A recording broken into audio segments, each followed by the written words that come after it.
అందరికీ నమస్కారం. నేను మీ జగన్మోహిని.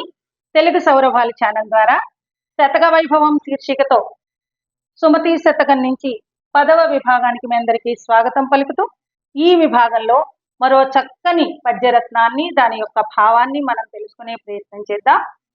పద్యం చూడండి ముందు. కొరగాని కొడుకు పుట్టిన కొరగామియే కాదు తండ్రి గుణముల చెరచున్, చెరకు తుద వెన్ను పుట్టిన చెరకున తీపెల్ల చెరచు సిద్ధము సుమతి. కొరగాని కొడుకు పుట్టిన, ఇక్కడ పద్యంలో బద్దెన గారు కొడుకు అన్నారు కదా అని కొడుకు ఒక్కడే కుటుంబానికి ఆధారము, కూతుళ్ళు కాదు అని అనుకోకూడదు. ఆనాటి సామాజిక పరిస్థితులు అవి కాబట్టి ఆయన పద్యంలో కొడుకు అని చెప్పారు. కానీ కొడుకైనా కూతురైనా ఎవరైనా సరే కొరగాని కొడుకు పుట్టిన, కొరగాని అంటే ఎందుకు పనికిరాని, ఉపయోగపడని, కుటుంబానికి సహకరించని, చెడు లక్షణాలు కలిగినటువంటి పిల్లలు కనుక పుడితే వాళ్ళు కొరగామియ కాదు తండ్రి గుణములు చెరచును. వాళ్ళు చెడిపోవడమే కాకుండా, పాడైపోవడమే కాకుండా తండ్రి యొక్క మంచి పేరును కూడా చెడగొట్టేస్తారు. వాళ్ళ నాన్నగారు చాలా గొప్పవాడండి, ఈ పిల్లలు ఎలా తయారయ్యారు, మొత్తం వంశాన్ని నాశనం చేశారు, అప్రతిష్ట తెచ్చిపెట్టారు, ఇలా సమాజం మన గురించి చెడుగా చెప్పుకుంటుందన్నమాట, పిల్లలు కనుక చెడ్డవాళ్ళైతే. అయితే పుట్టగానే చెడ్డవాళ్ళు మంచివాళ్ళు ఎలా తెలుస్తుంది? పిల్లల్ని ఎంతో ప్రేమగా పెంచుతారు తల్లిదండ్రులు కదా. తండ్రి గుణములు చెరచుందంటే తల్లి గుణములు అంతే. తండ్రి అయినా తల్లి అయినా చెడ్డ పేరు తండ్రికి వస్తే అంటూ తల్లికి వచ్చిన అంతే.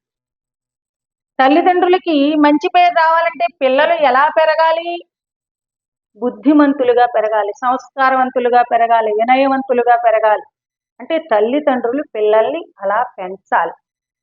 పెరగాలి అంటే ఊరికే మామూలుగా ఏదో బడికి పంపేస్తేనో, అడిగిందల్లా ఇచ్చేస్తేనో పిల్లలు సంస్కారవంతులుగా పెరగరు. మంచి చెప్పాలి. పుడుతూనే ఏ మనిషి చెడ్డవాడు కాదు, ఏ మనిషి మంచివాడు కాదు, అది మనకి తెలియదు. ఆ సామాజిక పరిస్థితులను బట్టి, పెరిగే విధానాన్ని బట్టి, తల్లిదండ్రులు వాళ్ళని పెంచే పద్ధతిని బట్టి పిల్లలు పెరుగుతారు.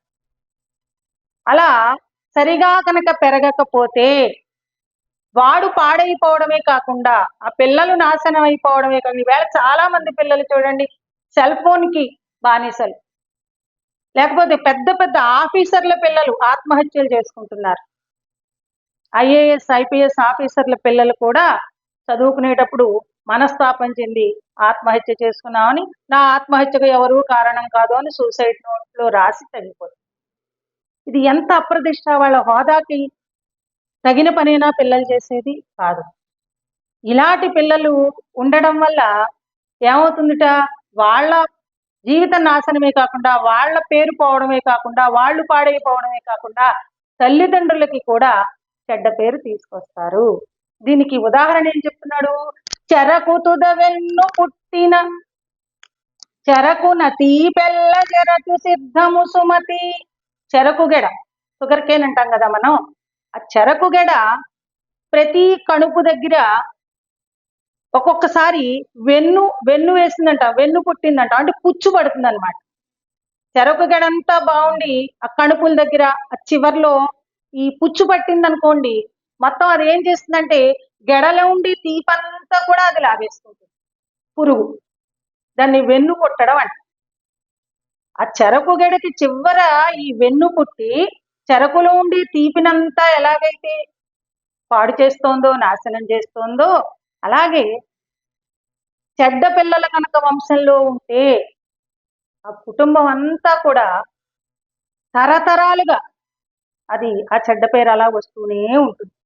ఆ కుటుంబంలో వాళ్ళు ఇలాగా, వీళ్ళు ఎలాగని చెప్పి తరతరాలుగా చెప్పుకుంటారు. వాళ్ళ తాత ముత్తాతలు చాలా గొప్ప వాళ్ళమ్మా, వీళ్ళు పుట్టి సర్వనాశనం చేశారు అని చెప్తారు. ఇది ఎన్ని తరాలు చెప్పుకుంటారు? ఇది మళ్ళీ తరం బయలుదేరి బుద్ధిమంతులుగా వచ్చి మంచి మార్గంలోకి వచ్చే వరకు కూడా ఇది ఇలా చెప్పుకుంటూనే ఉంటారనమాట. అందుకని పిల్లల్ని పెంచేటప్పుడు మనం సక్రమ మార్గంలో పెంచాలి.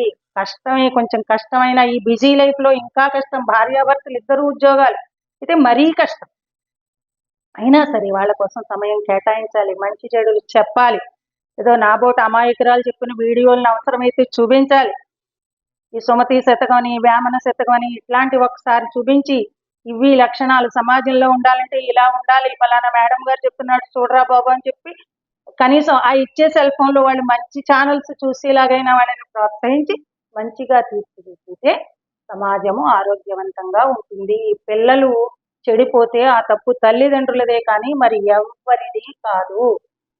వన్స్ ఒకసారి తల్లిదండ్రులు అయిన తర్వాత మనం ఎన్ని ఉద్యోగాలు చేసినా, ఎన్ని లక్షలు సంపాదించినా పిల్లల లైఫ్ తీర్చిదిద్దుకోవడానికి అనే విషయాన్ని తల్లిదండ్రులు మర్చిపోకుండా ఉండాలని ఆశిస్తూ, ఈ వీడియో కనుక మీకు నచ్చినట్లయితే లైక్ చేయండి, షేర్ చేయండి, సబ్స్క్రైబ్ చేయండి.